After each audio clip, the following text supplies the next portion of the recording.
Hey, what's up, everybody? It's Donnie here, and I'm back with another installment in my classic movie spotlight series.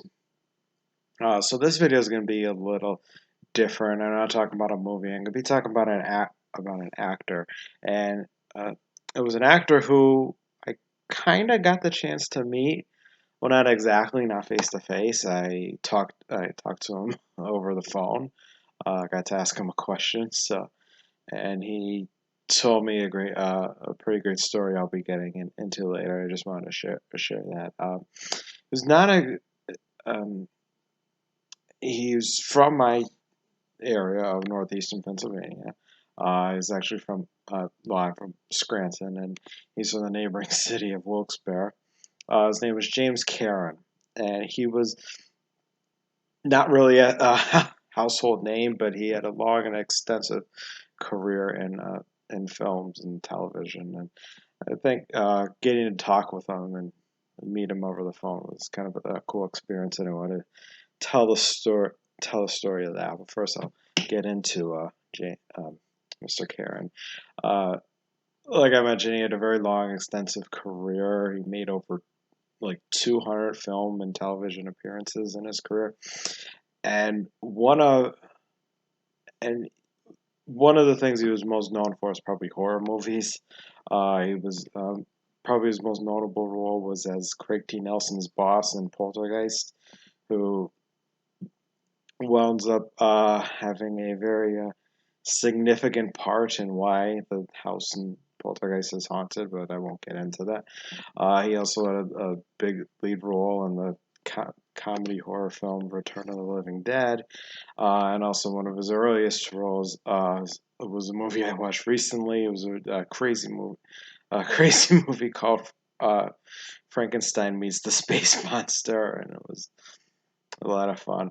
But he didn't just do those like horror and sci-fi type movies. He did a lot of other films, like a lot of dramatic films. He was in the movie China Syndrome and Wall Street and the Will Smith movie years ago from The Pursuit of Happiness. So, he had a pretty extensive career, uh, and the story of how I got to talk with him came when I was going to Penn State. It was about 15 years ago. I had a class at the local branch campus of Penn State, Worthington Scranton, which is now just called Penn State Scranton. I just learned that recently that they dropped the Worthington part from it. I didn't know, but I digress. And I was taking a film class that was really cool. The professor's name was Charlie Sino. I had a couple classes with him in my time there, and in this class we used to watch movies, critique them, and learn about them, and it was really interesting. And he was doing a section where he was talking about famous people from northeastern Pennsylvania. And obviously, a lot of Scrantonites will know about Jason Miller, who was the priest in The Exorcist, and and so many other things. But he kind of focused on a lot of like different people from this area and that. So I had never heard of this James Karen before, but once he told us his story, I thought it was pretty cool. And he he had us all write out like several questions, and he was going to go through the questions and ask and pick which ones were the best, and the students could come up and ask and talk to him over the phone, ask him the question. And he liked my questions. He actually signaled me out in class and said, "Oh, I had some really good questions," and he picked one of them. So I actually asked him about a made-for-TV movie that he did in the 70s, and he actually didn't really have that big of a part in it. He only was in one scene, I believe. So it may seem weird that he would be asked about this, but it was kind of connected to Penn State. Um, uh, the movie was called Something for Joey, and it was about Penn State's only Heisman Trophy winner, John Cappelletti, who won the Heisman in 1973.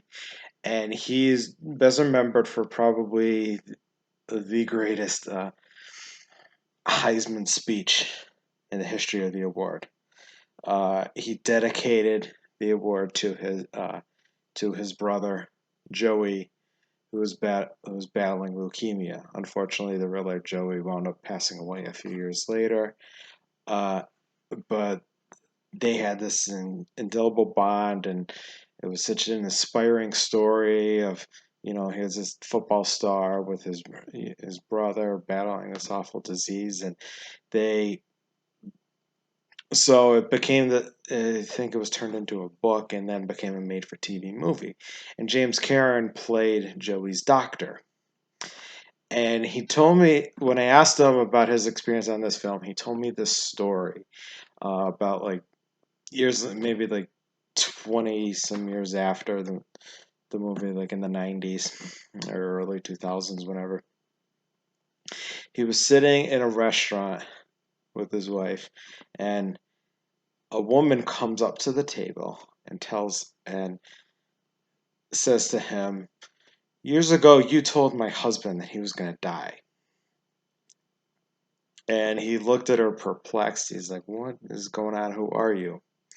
And then she explained that her husband was a former child actor and played Joey in that made for TV movie. So it was kind of a funny little story, and I got a big kick, a big kick out of that. So James Karen wound up dying a few years ago. He was 94 years old, and his um, and I remember a few months after he died, I was watching the Academy Awards, and he was included in the in memoriam segment. So obviously that was, um, I don't want to say cool because he was dead, but it was a nice honor, and they kind of proved that he had a good enough career to be included in that. So that was pretty cool. So I just wanted to tell that story, and let me know in the comments. Have you ever met anyone famous face to face, or talked over the phone with someone? It's pretty, or emailed, whatever, with someone famous. Well, let me know. Like, comment, subscribe, and as always, I'm looking for new suggestions or videos. If you know of a movie or TV show or topic of any sort related to them. So thank you for watching, and until next time, take it easy.